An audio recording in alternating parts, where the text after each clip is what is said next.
Brigham with Drift here. Welcome back to my garage. Thanks for tuning in. In this video, I rode 40 snowboards back to back over the course of 4 days, and these were my favorites. Before I get into those boards, just wanted to give a huge thanks to everybody for watching, subscribing, for your comments, for your feedback. Especially in the last month or so, we've had a huge increase in interest, and it's been really cool. And we'd like to ask for your help. When we first started this, it was just a fun way to share a little bit of the knowledge that we've learned from riding all these POW boards, and it's kind of grown a lot from there. And it's getting to where we can't just do it for fun anymore. So we'd like to ask you to help us get to 1,000 subscribers by the end of this season. So probably, by mid-March or so. We are a little more than halfway there.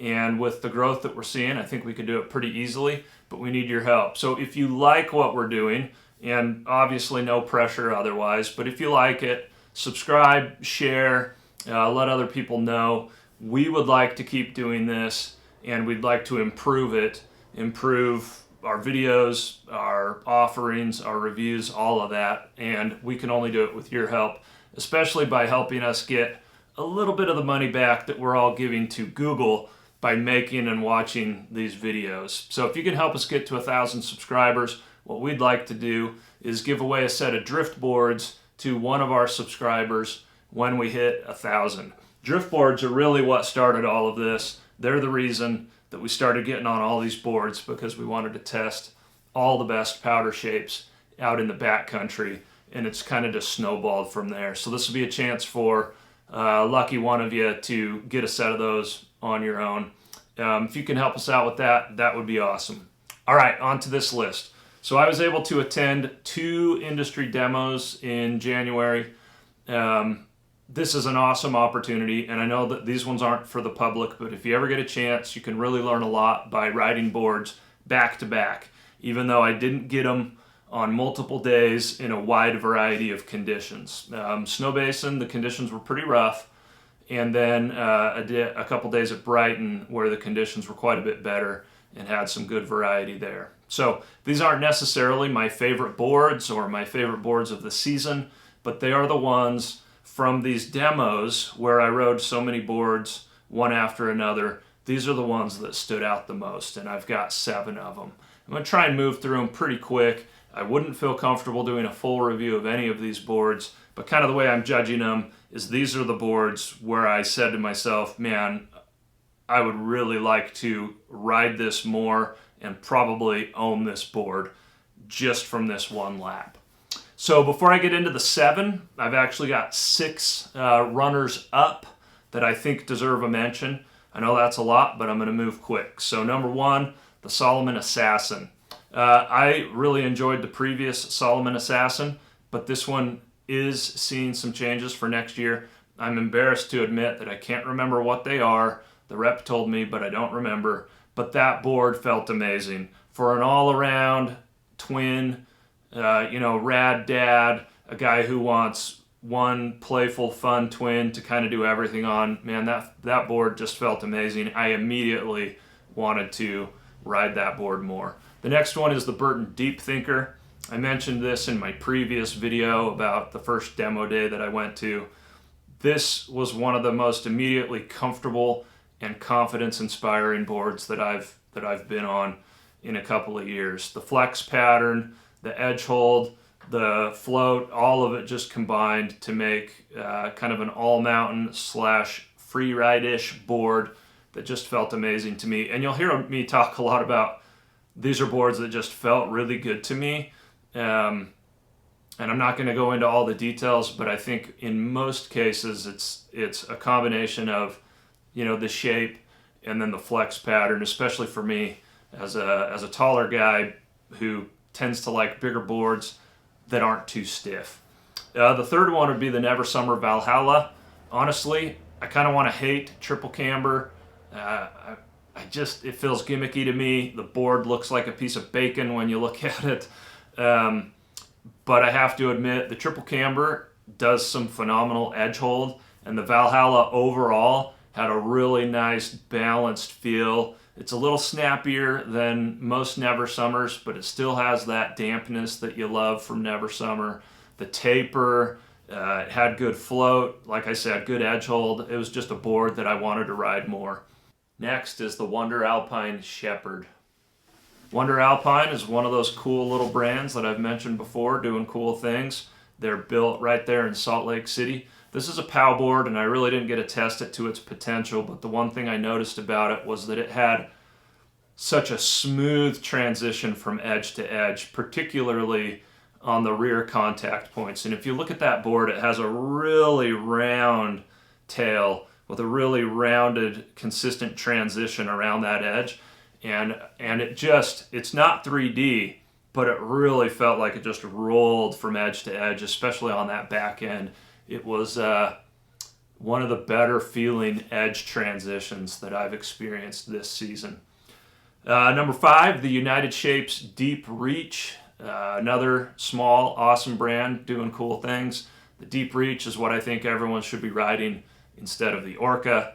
And lastly, the Jones Free Carver. This one's getting a lot of press this year. It does exactly what it says on the label. It absolutely locks in and rips a carve without feeling super aggressive and catchy or scary. It's really impressive. The only thing that kept it off of like my main list of like, man, I want one of these, is that it really felt like a one-trick pony, which is fair enough. Like, it's designed to carve, but I'm not sure I want to ride like that all the time. Even on a single run, I actually found myself kind of getting bored of just like that perfect carving. But if that's your thing, you absolutely want to get on the Jones Free Carver. Okay, now, these are the ones where I instantly said, I want to ride this more, and in fact, I'd like to own one. Let's just put it that way. I want to own this board.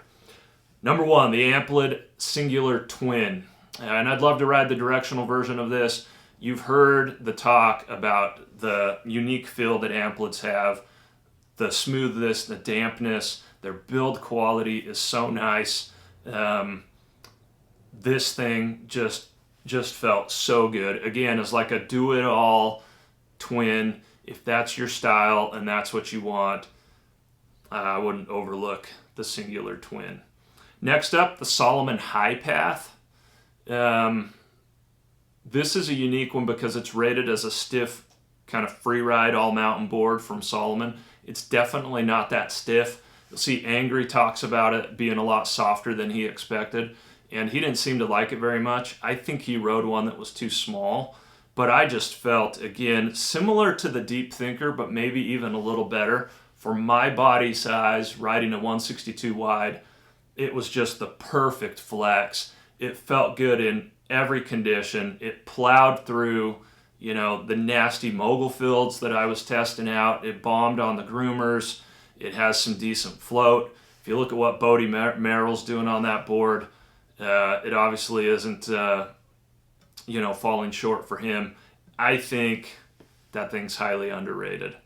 Number 3, the K2 Almanac. This is a new board for next year, and it replaces the Party Platter. So this is a short and wide, more playful, slower speed, kind of mess around, powder slashing board. I guess you'll hear them called party boards. I kind of hate that term because I just feel like, what does that really mean? What does it mean to party on the hill? But I guess if I had to define it, this board would be a good example. So this is one where I backed off of what I'm usually doing, which is pushing the boards like as hard as I can, and just tried to really enjoy it. And that thing felt amazing. This is going to be a really fun board, and I think a big hit for K2. It's similar to the Party Platter, but it has a little bit more camber. It's fun to do, slower speed, poppy little carves, and just all around messing around on the hill in a shorter, wider package. That's a good one. All right, number 4, the Cardiff Powgoda. I kind of had a hard time picking from the Powgoda boards that I rode, the Goat, the Powgoda, and the Lynx, and Dave got on the Crane, because they all really impressed me. This is definitely not a brand just kind of picking some shapes off the shelf. and getting them made with a pretty graphic. These are very well thought out, carefully designed boards. We talked at length to the owner, Sam. He's an architect by trade, and his personality, he is geeking out significantly about the numbers and the design, and you can feel it. They have a unique feel, a lot of confidence with all those boards, even the softer ones like the Lynx, and each of them had just a smoothness to them. I know that's not a very useful description, but that's just every time I rode one, I was just like, man, these are so smooth, and I felt so confident on them. Definitely recommend checking those out as a board that really, its heritage for the heritage for all those boards is coming from the backcountry and to the resort. So if you have that kind of an approach to the mountain, I think you'd like any of those Cardiffs. All right, number 5 is the Burton Shortstop. So if you look at this is a shorter, wider, pointy nose, a little bit of a sparrow tail on it. You've seen boards like this. They're pretty hot right now. Stuff like the Dart and the Special Effects and the Jones Storm Chaser. It has a flat camber, and it is super stiff. And I didn't get it into powder, so I can't speak to that. But the thing that just blew my mind about this board, I'm not sure I can say that it's the best Carver that I've been on this year, but the way that the edge grips and locks in on turns, it felt different than any other board, and I'm going to say any other board that I've ever ridden. And to be fair, I haven't been on a lot of carving-focused boards, but especially with a flat camber, I don't know why this thing locked in the way it does. And I even asked the Burton reps, and they really weren't able to give me any good info, although one of them said, it's really not a powder board, it's a carving board, even though Burton bills it as a powder board. Especially for short, snappy, quick carves, this thing was so fun. And again, that's not even a way that I usually like to ride, but man, I felt like it was generating power out of each little carve, and just, that thing just has a really special feel. If that sounds interesting to you, highly recommended. Okay, number 6, the Capita Aeronaut. And I got on this like purely out of curiosity. You see what Arthur Longo's doing, and it's just like, the way he rides is the dream. I wish I could ride like that. I want to feel the board that he likes to use to do riding like that. And I thought it was going to be way too much board for me, especially from Angry's review. I did not feel that. I know I wasn't like maximizing its potential to any degree, but even in my small little way, doing my little side hits and my, kind of high-speed bombing type stuff, this board is a special, unique board. And for me, it's the way it mixes like a high-speed, damp, charging, free ride feel. Like you feel like you can bomb on this board with like a freestyle poppiness and playfulness. And again, I'm not a great freestyle guy. I don't have a lot of skill in that area, but I love a fun, playful twin. And the way those merged, I mean, it sounds cliche to say like, oh, this thing just begs for side hits and it just wants to pop off of everything, but it really does. That was a special board. It impressed me more than anything else that I rode from Capita, including the Megadeth. If you like to go hard and fast and try to be playful and do a little bit with everything on the mountain, this is a great pick. The only thing is, I don't think it's going to be all that awesome in powder. It'll be fine for a directional twinish type full camber board, but not awesome. All right, and the last one, and this one truly kind of blew my mind, was the Nitro Pantera. I never even considered the Pantera. I didn't go to the Nitro tent to pick it out, but the rep said, why don't you try the Pantera, after he heard me talking about how I like to ride. I've always thought of boards like this as just like, that's too much board for me, too big, too stiff. And to be 100% clear, this is a stiff, aggressive board, probably right up there with the stiffest and most aggressive that I did in all of the demos. But unlike, for example, the K2 Alchemist, which I felt like in the size I rode was just too much for me, the Pantera didn't feel like too much, but what it felt like was the harder I pushed it, the more it responded and just asked for more. And then I would just keep pushing it harder, and it would just keep giving back. And frankly, it was almost scary how comfortable I was going so fast and so hard on this board. I did have a couple of moments where I think I dodged like certain death just because of the speeds at which I felt like I was moving through things on this board.